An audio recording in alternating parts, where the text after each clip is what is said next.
প্রিয় দর্শক কেমন আছেন? আশা করি ভালো আছেন। প্রিয় দর্শক, 10 ব্যাংকের একটি মহা আপডেট নিয়ে আপনাদের সামনে হাজির হয়েছি। সে আপডেটটা কি আপনারা দেখতেই পাচ্ছেন। এখানে 10 ব্যাংকের প্রভিশন ঘাটতি 56,036 কোটি টাকা। চলুন বিস্তারিত জেনে নিই কালবেলার ডেস্ক রিপোর্টের মাধ্যমে। প্রিয় দর্শক, ভালো ও মন্দ ঋণের বিপরীতে পর্যাপ্ত পরিমাণ নিরাপত্তা সঞ্চিত পরিবেশন রাখতে পারছে না সরকারি ও বেসরকারি খাতের 10টি সংশ্লিষ্ট ব্যাংক। 2024 সালের সেপ্টেম্বর শেষে এসব ব্যাংকে মোট পরিবেশন ঘাটতির পরিমাণ 56,000 কোটি টাকা ছাড়িয়েছে। আর উচ্চ খেলাপি ঋণের কারণে পরিবেশন ঘাটতির শীর্ষে রয়েছে রাষ্ট্রায়ত্ত জনতা ব্যাংক। ব্যাংকটির পরিবেশন ঘাটতির পরিমাণ 25,036 কোটি টাকা। বাংলাদেশ ব্যাংকের এক প্রতিবেদনে এসব তথ্য উঠে এসেছে। বাংলাদেশ ব্যাংকের তথ্য বলছে, সরকারি ও বেসরকারি ব্যাংক মিলিয়ে মোট 10টি ব্যাংকের মোট সঞ্চিত ঘাটতির পরিমাণ 56,036 কোটি টাকা। কয়েকটি ব্যাংক তাদের লক্ষ্যমাত্রার বেশি সঞ্চিত রেখেছেন, যার ফলে ব্যাংক খাতে সার্বিক পরিবেশন ঘাটতি দাঁড়িয়েছে 55,378 কোটি টাকা।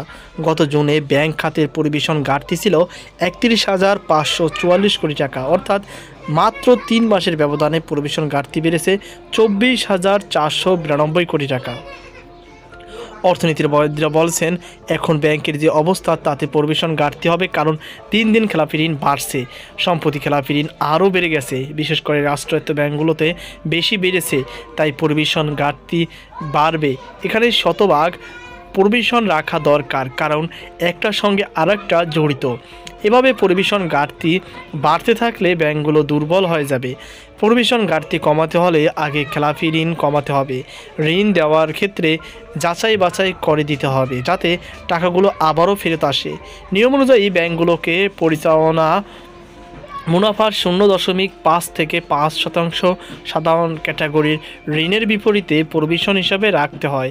নিম্নমানের খেলাপি ঋণের বিপরীত 20% এবং 50% সন্দেহজনক খেলাপি ঋণের বিপরীতে রাখতে হয়।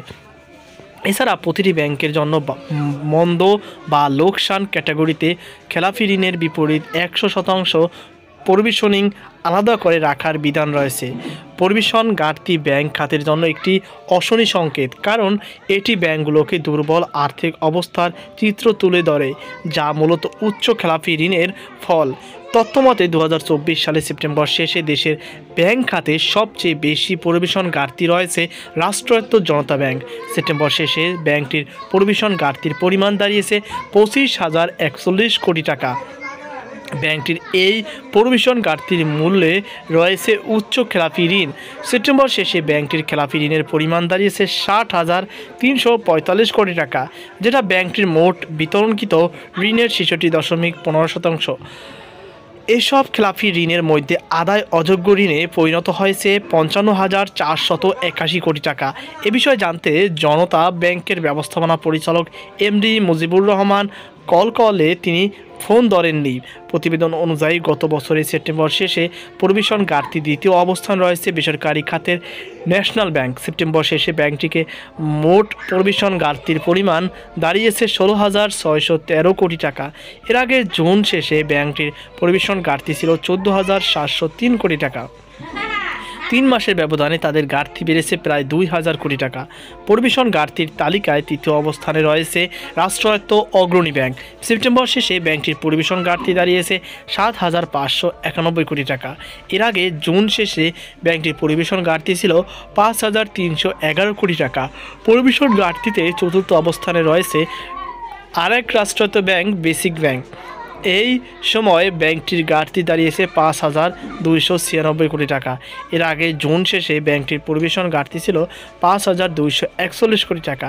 রাষ্ট্রায়ত্ত রূপালী ব্যাংকের পরিবেশন ঘাটতি 4,983 কোটি টাকা। বিডিএবিলের সঞ্চিতি ঘাটতি দাঁড়িয়েছে 12 কোটি টাকা। এছাড়া বাংলাদেশ কমার্স ব্যাংকের 441 কোটি টাকা, ঢাকা ব্যাংকের 327 কোটি টাকা, আইএফআইসির ব্যাংকের 574 কোটি টাকা, স্ট্যান্ডার্ড ব্যাংকের 387 কোটি টাকা পরিবেশন ঘাটতি রয়েছে। তো প্রিয় দর্শক, এই ছিল আমাদের সর্বশেষ আপডেট। এ নিয়ে আপনার কি মতামত অবশ্যই কমেন্ট জানাবেন। সকল বাধা আজকে পর্যন্ত, আল্লাহ হাফেজ।